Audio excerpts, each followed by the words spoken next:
एक समय की बात है। भारत के एक छोटे से गांव के पास एक घना जंगल और उसके किनारे एक गहरी नदी बहती थी। उसी नदी में एक विशाल मगरमच्छ रहता था। उसका शरीर ताकतवर था, दांत बहुत नुकीले थे, लेकिन दिल में वो अकेलापन छिपाए रहता था। नदी में उससे सभी जानवर डरते थे, इसलिए कोई उसका मित्र नहीं था।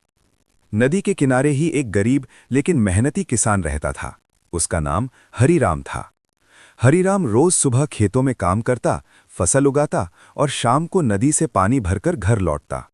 वो स्वभाव से दयालु था और कभी किसी जीव को नुकसान नहीं पहुंचाता था। उसी नदी के पास एक छोटा सा मेंढक भी रहता था। उसका नाम टप्पू था। टप्पू बहुत चालाक और बुद्धिमान था। वो छोटी काया का था, लेकिन उसकी समझ किसी बड़े जानवर से कम नहीं थी। जंगल के कई जानवर उससे सलाह लेने आते थे। नदी का संकट। एक साल बरसात बहुत कम हुई। नदी का पानी धीरे धीरे घटने लगा। मगरमच्छ को खाने की परेशानी होने लगी। मछलियां कम हो गईं और जंगल के जानवर नदी के पास आना बंद करने लगे। भूख से परेशान मगरमच्छ का स्वभाव चिड़चिड़ा हो गया। एक दिन मगरमच्छ ने सोचा, अगर ऐसा ही चलता रहा तो मैं भूख से मर जाऊंगा। मुझे कुछ करना होगा। उसी दिन हरीराम खेत से लौटते समय नदी के किनारे बैठकर आराम कर रहा था। मगरमच्छ ने उसे देखा और मन में लालच आ गया। अगर मैं इस किसान को पकड़ लूं तो कई दिनों का खाना मिल जाएगा। लेकिन जैसे ही मगरमच्छ आगे बढ़ा, उसे एक आवाज सुनाई दी, भाई मगरमच्छ, रुक जाओ। ये आवाज टप्पू मेंढक की थी। मेंढक की समझदारी। मगरमच्छ ने गुस्से से कहा, छोटे मेंढक, मेरे रास्ते से हट जा, आज मुझे बहुत भूख लगी है। टप्पू शांत स्वर में बोला, भूख सबको लगती है, लेकिन बिना सोचे किया गया काम अक्सर मुसीबत बन जाता है। मगरमच्छ हंसा, तू मुझे समझाएगा? टप्पू बोला, अगर तुम इस किसान को खा लोगे तो क्या होगा?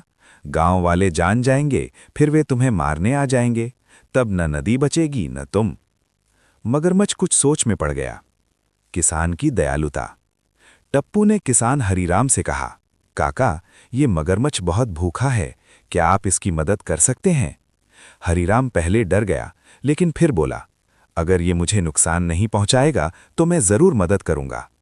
हरीराम ने रोज मछुआरों से बची हुई मछलियां लाकर नदी के किनारे डालनी शुरू कर दी। धीरे धीरे मगरमच्छ की भूख शांत होने लगी। मगरमच्छ को पहली बार किसी इंसान से दया मिली थी। उसका मन बदलने लगा। लालच की वापसी। कुछ महीनों बाद नदी में फिर पानी भर गया। मछलियां लौट आईं। मगरमच्छ स्वस्थ हो गया, लेकिन अब उसके मन में फिर लालच जागा। उसने सोचा, मैं इतना ताकतवर हूं, किसान को क्यों न खाऊं? एक दिन उसने हरीराम से कहा, तुम मेरी बहुत मदद कर चुके हो, मैं तुम्हें नदी पार करा देता हूं। हरीराम मगरमच्छ की पीठ पर बैठ गया। बीच नदी में पहुंचते ही मगरमच्छ बोला, अब मैं तुम्हें खा जाऊंगा। हरीराम डर से कांपने लगा। तभी टप्पू मेंढक ने आवाज लगाई, मगरमच्छ भाई, जरा रुकिए। न्याय का फैसला। टप्पू बोला, इतना बड़ा फैसला अकेले मत करो, जंगल के जानवरों से पूछ लेते हैं कि सही क्या है। मगरमच्छ मान गया। सबसे पहले उन्होंने एक पेड़ से पूछा। पेड़ बोला, मैं पूरी जिंदगी इंसानों को फल और छाया देता हूं, फिर भी वे मुझे काट देते हैं। इंसान स्वार्थी हैं, मगरमच्छ सही है। फिर उन्होंने एक गाय से पूछा। गाय बोली, मैं दूध देती हूं, फिर भी लोग मुझे छोड़ देते हैं। इंसान भरोसे के लायक नहीं। मगरमच्छ खुश हो गया। मेंढक की चाल। अंत में टप्पू बोला, अब जरा मुझे समझाओ, तुमने किसान को कैसे बचाया और कैसे पकड़ लिया? मगरमच्छ उत्साह में आकर किसान को किनारे छोड़कर पूरी कहानी दिखाने लगा।